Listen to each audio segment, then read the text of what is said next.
मगरबी बंगाल की नई हुकूमत का वज़ीर आला शुभेंदु अधिकारी के ज़रिए जारी नोटिफिकेशन और मजहबी मामलात में मुदाखलत पर सीनियर लीडर, साबिक रुकन पार्लिमान व मगरबी बंगाल के मौजूदा CPIM रियासती सेक्रेटरी मोहम्मद सलीम ने भी तनकीद की और मजहबी मामलात खासकर सड़कों पर नमाज पढ़ने से रोकना, कुर्बानी पर कानून और लाउड स्पीकर पर पाबंदी जैसे मामलात पर हुकूमत का दखल देना गैर मौजूद अमल बताया।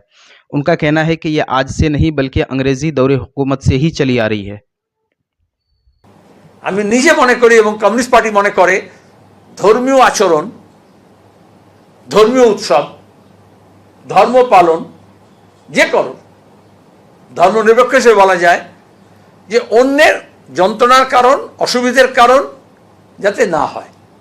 এক, দুই হচ্ছে ধর্ম তার হৃদয়ে, তার বিশ্বাসে, তার ধর্মগ্রন্থে, তার উপাসনা স্থলে, তার বাড়ির কোণে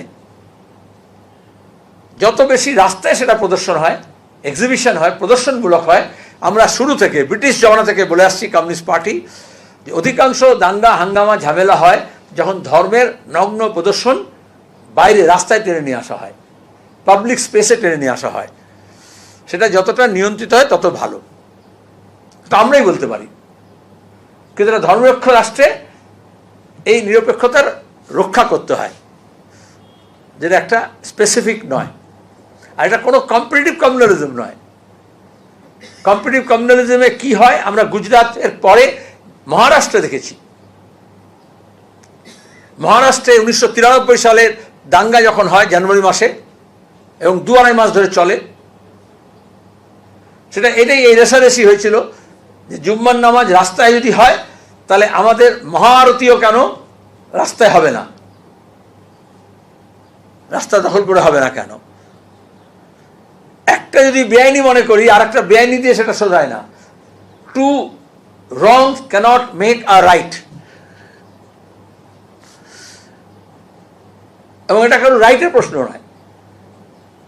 আমরা ঠিক করেছি, ইতিমধ্যে দেখেছেন যারা সারা বছর ধরে এই গবাদি পশু পালন করে তারা এই হাট বাজারের জন্য অপেক্ষা করে, কিন্তু অধিকাংশ জায়গায় হাট বাজার বন্ধ হয়ে গেছে রাতারাতি।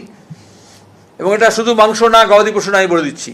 এরপরে এটা এক্সটেনশনে যেখানে কমন হাট আছে, আমরা দেখেছি দাঙ্গার পরে যেটা হয় যে এই সম্প্রদায়ের দোকান থেকে এ কিনবে না, ও সম্প্রদায় থেকে ও কিনবে না, এই সম্প্রদায়ের হাটে ওই সম্প্রদায়ের লোক বসবে না, ওই সম্প্রদায়ের হাটে ওই লোক বসবে না, এবং বাজার হাটও চলবে। এই জন্যই আপনারা দেখেছেন নিউ মার্কেটে যখন জয়ের আনন্দে যখন বুলডোজার নিয়ে নামে, প্রথমেই আমরা বামপন্থীরা 4 তারিখে ফলাফল বেরিয়েছে, 8 তারিখে আমরা ওখানে মিছিল করি, সমাবেশ করি। কেন করি? যেগুলো আমাদের হচ্ছে ঘর পড়া গরু সিঁদুরে মেঘ দেখলে ডরায়। আমরা গুজরাট, মহারাষ্ট্র, রাজস্থান, উত্তরপ্রদেশ, হরিয়ানা, এই উদাহরণগুলো আমাদের সামনে আছে। আমরা আসামে প্রতিদিন উদাহরণ দেখছি, আমরা ত্রিপুরায় এই উদাহরণগুলো দেখছি। আমার মনে হয় শাসক দলও সেটাকে শিক্ষা নেবেন এবং ওই পথে যাবেন না।